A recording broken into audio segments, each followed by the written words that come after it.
shadows of the woods.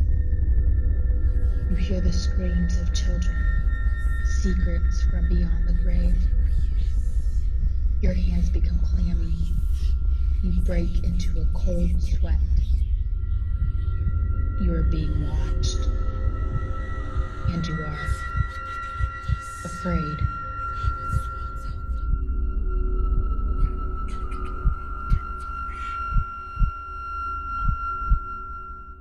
Well, you guys, the end of Halloween is finally upon us. It's been a fun, interesting haunt season, you guys. First time I've done some filming locations. First time I've seen the Warren Occult Collection. I've done other things, went ghost hunting in an abandoned metal foundry. And anyway, you guys, this is a great way to end haunt season 2025. You see, guys, if you all saw one of the videos I did early on in this haunt season, I went to a few haunted locations here in my hometown of Bradley County. Well, I figured, you guys, we would do the same thing again, just because there's so much here. Now, growing up, I didn't realize there were so many local legends, haunted history. Of course, Tall Betsy, you know, who doesn't know Tall Betsy from Bradley County? But anyway, guys, I'm going to show you all a few haunts that are new to me and one that is rather old. Now, for that one, we have to drive up the road off of Durkey Road to the former home of Melissa Heiberger, my friend. But anyway, guys, let's get on the road to the end of haunt season 2025. Now, I just wanted to point this out just because I wasn't able to make it this haunt season, but earlier on in planning this year's haunt season, I really wanted to do an investigation of the old Stampers building. It is a local haunt here in Bradley County. There is a bit of haunted history behind it. The furniture building itself has gone out of business, but the owner, I wish I'd gotten in touch with him sooner. I might try to do an investigation sometime in January. So I just wanted to note that before we talk about our first ghost story.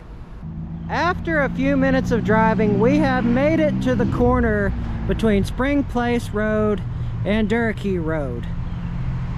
But also, it's named the Franklin G. and Reginald G. Heiberger Memorial Parkway, which, by the way, Franklin G. was Melissa's father. Now, he will play an integral part in this story that I will be telling y'all. Or, if you already read my book, you probably already know the story, but depending on who you ask, there has been a lot of tragedy off Spring Place Road and Durkey Road. Back in 2012, there was an F7 tornado that came through and wiped a lot of these places off the map. Actually, where my car, that was where one of the buildings stood. But a few hundred years prior to that, you had Civil War soldiers on both sides spying at each other on what became both sides of the road. Actually, Circle K, this one right here, that's where a Civil War hospital once stood, or I believe it was a Confederate field hospital. Now, that building is haunted, and I did talk about it in the first video that I made doing what I'm doing now. But you had that going on, and you also had the Trail of Tears. So you already have like a lot of negativity in this one spot, which maybe that explains why this house is probably one of the most haunted houses in all of Bradley County.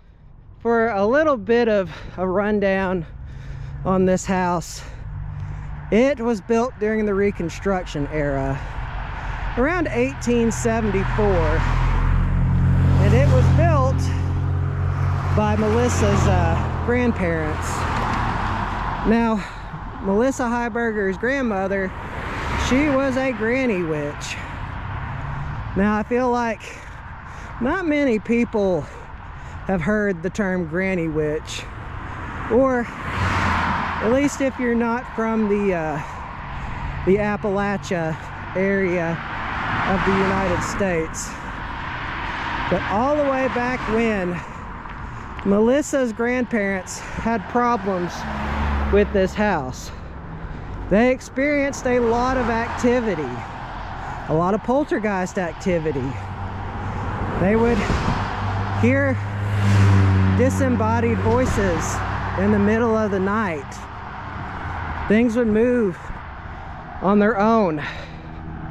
So Melissa's grandmother, being a granny witch, especially during old times, during the during the late 1800s, she cast a protective spell around the house.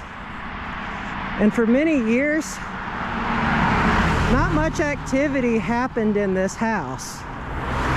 However, in the 1980s, when Melissa, her three sisters, the Heiberger sisters, her mother, and Father Frank moved back into this house, they were moving back to the Warren house to pick up one more load of moving stuff from the house that I've already covered on this channel. Now that house is in what is probably perhaps one of the most haunted neighborhoods in the entirety of the United States, in my opinion. Let me reiterate, my opinion. But anyway, as Franklin, with the other two Heiberger sisters, and Melissa's mother went to the house to collect the last of their belongings, Melissa, she sat there on the front porch and she got the feeling that she had gotten at the house on Vista Drive. It felt as if she had over 1,000 eyes watching her. She sat down on the front porch, put her head in her hands, and she said, "Not again." And that begins the haunting of the house on Durkey Road. And speaking of the house, there it is right in front of us. And you know what, you guys? If you were driving down Durkey Road, you would never know the haunted history associated with this house, which we will be talking a few of those ghost stories. I won't be going over all of them because you'll have to read the book to see that, or to hear that. And you know what? It doesn't look as menacing either. But to tell you all some of the ghost stories attached to this house, it all goes back to what I said at the beginning of the video. Frank Heiberger, by the way, he was an ordained pastor. He had his office up on the second floor of this house. And one day, while Melissa, her mother, and her two sisters were in the kitchen, Frank Heiberger came in there and he had a look of stupor on his face, as if he had seen a ghost. He whispered it, "I'm sorry for not believing you guys." And as Melissa recalled, he said it again, "I'm sorry I did not believe you guys." As you all know, per Franklin Heiberger's faith, also being a man in the Navy, he did not believe in ghosts, and he did not want to admit to it. But what he saw on the second floor of this house chilled him to the bone. From what I understand, I believe a chair in his office moved by itself.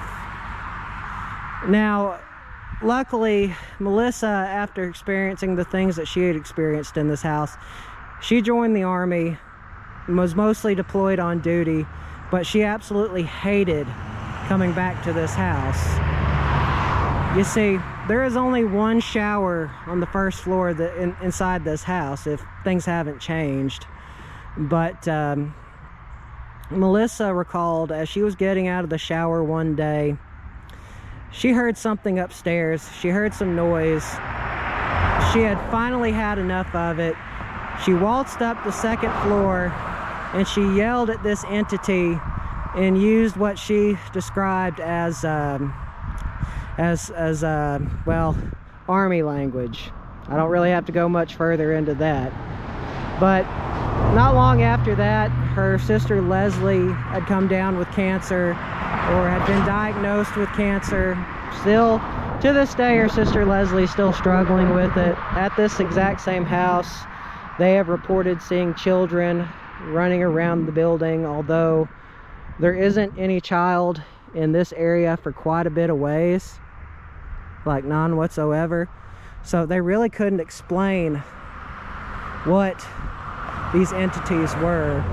And another instance that was reported by Melissa, she was going up to her room and she heard some rustling upstairs. She went into her room. She had a shadow box of the Titanic and some other stuff, but they were all stacked on their sides by some unseen force. That was one thing that happened. Up in this room right here, where her bedroom was, or where her mother's bedroom was, you see her mother would get in bed, but there would be an entity that would get in the same bed with her.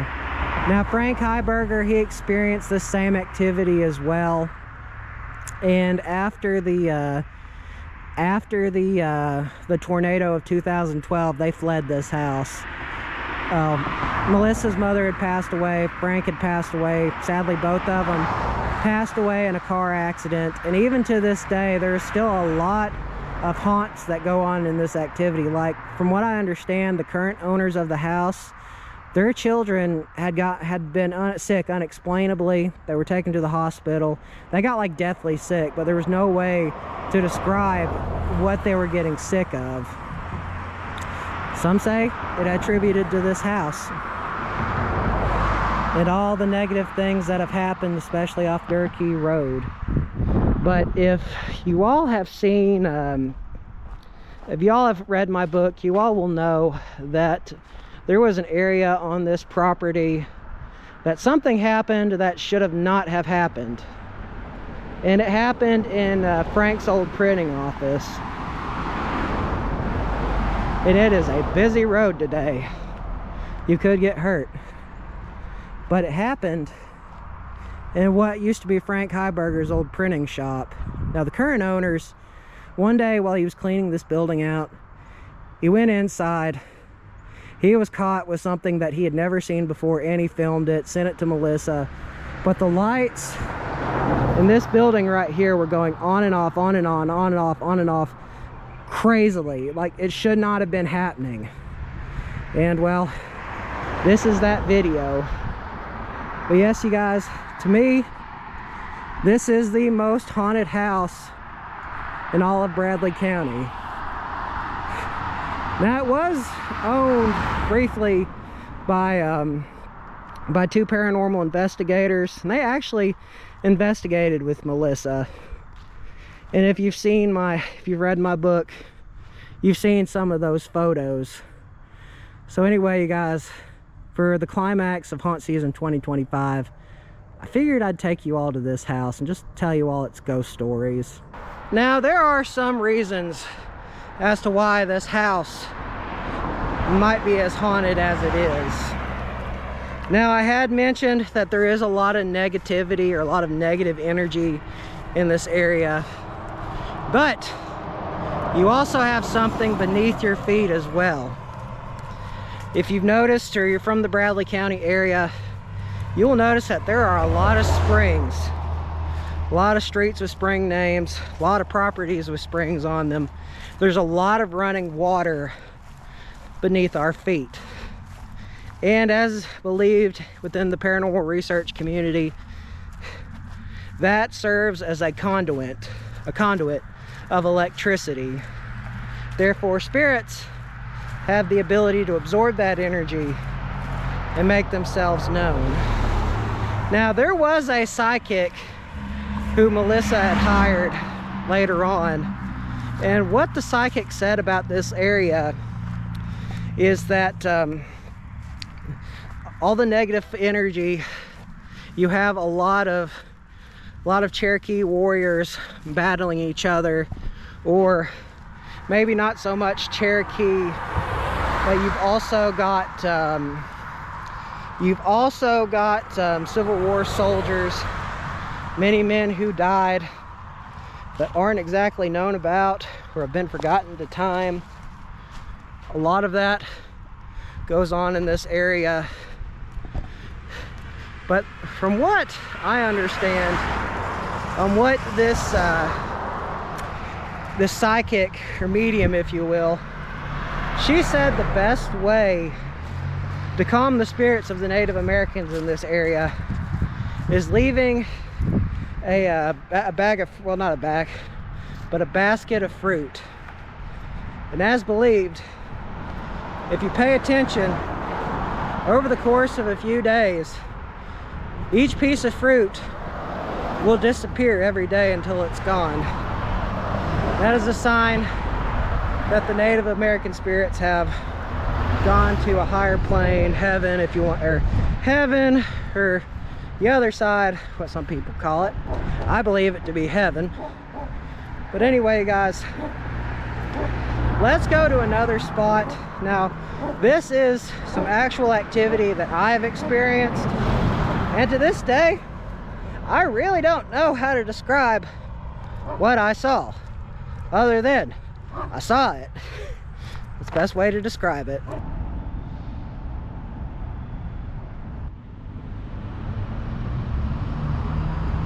Now this next haunted location will surprise you. Much like the Circle K that's off Spring Place Road, with it being built on top of a Confederate field hospital, this NTB Automotive has a similar story. You see, the ground that we're walking on right now, this was once a farm, and where NTB Automotive once stood is where the owners of the property's house used to stand. And the story I'm about to tell you, I will swear it till the day I die. I've seen a lot of strange things in my life, but what happened in this building, to this day, I still don't know how to explain it, other than I saw it, and I'm gonna stick to it, because I know I saw what I saw. I worked in this NTB Automotive for about 2 months back in January at the beginning of this year.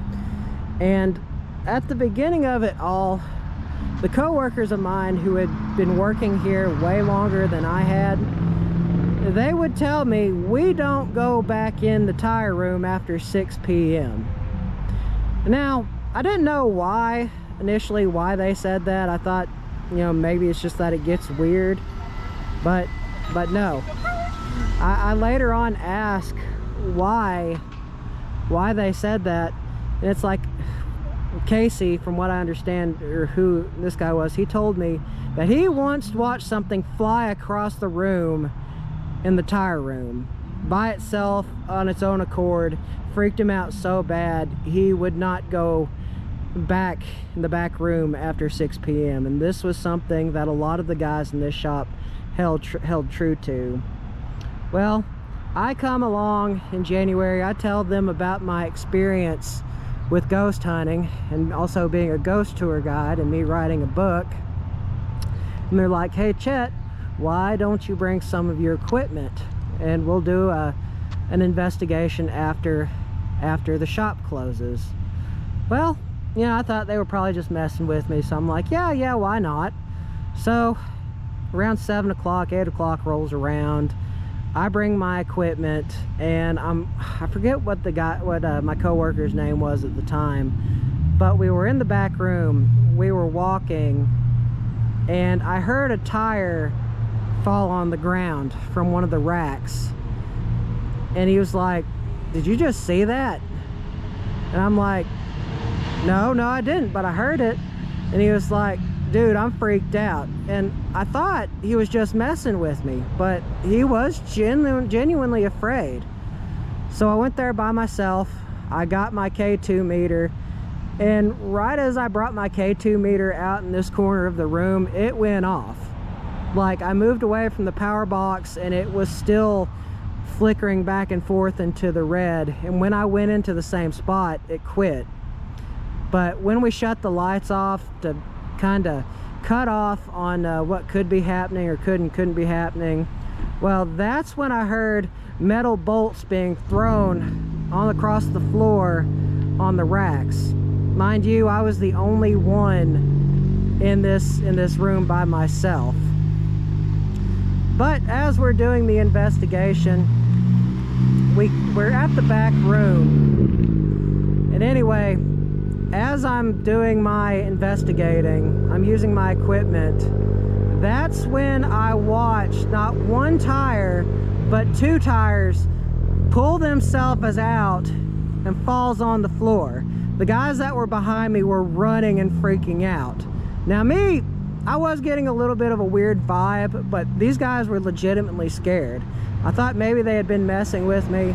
I tried to copy what I had just seen, but if you had wanted to make those tires pull themselves out the way they did, you would have to exert a lot of force, and you'd have to hear it. But no, those things moved out by themselves, threw themselves on the ground, and that's not long after that I quit NTB. But the poltergeist activity in this building, from what I remember, is unparalleled.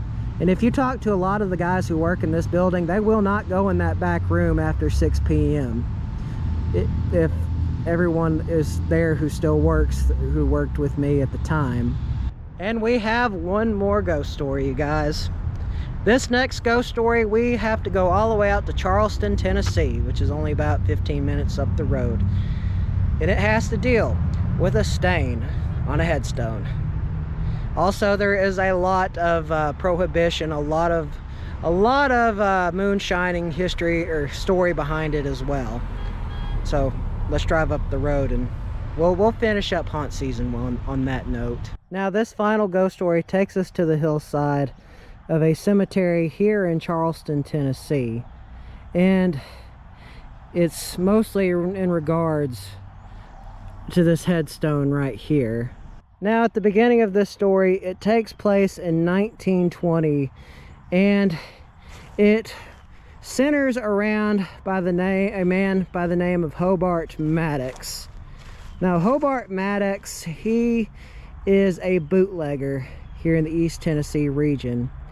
Now, he does have himself a restaurant, a soft drink dispensary here in Charleston, Tennessee.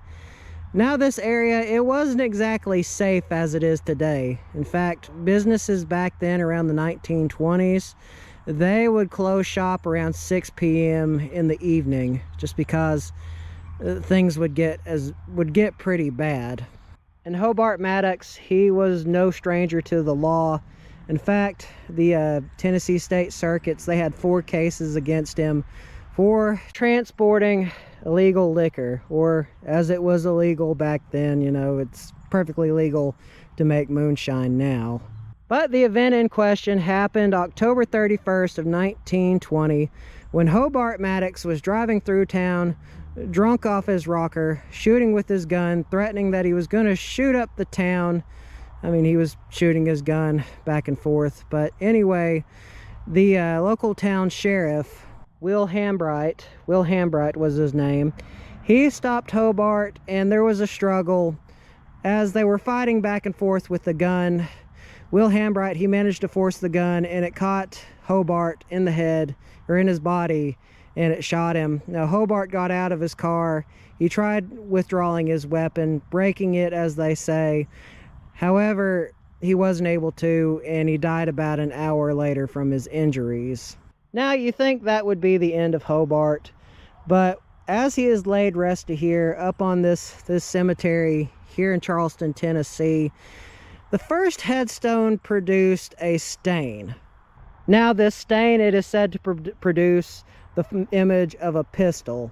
Now, this really scared a lot of locals, so they had the first one replaced.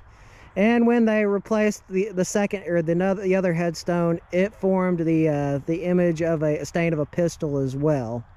And this third headstone, which stands here today, if you look closely enough, you can see the stain, or what looks to be the stain of a pistol, perhaps as a way of saying that he did not like the way he went, or at least how the story goes. But I do like that there's a finger pointing up to heaven.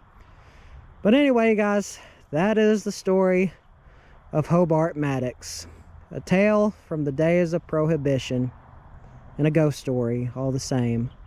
And interestingly enough, you guys, as I was filming this ghost story, my camera is sitting at 31%. But as I was telling that ghost story, it was dying after every 20 seconds. That shouldn't be happening. Now at 15 seconds, yeah, it's done that before. Plus I'm getting a bit of a headache. Usually that's a sign of negative energy. But anyway, what a great way to end haunt season 2025. Anyway, you guys, make sure to like and subscribe. Always means a lot. Goes to show that you all care and that y'all want to see more awesome videos like this. This has been a fun haunt season vlog. See y'all in Native American Heritage Month. Stay tuned, you guys. Peace.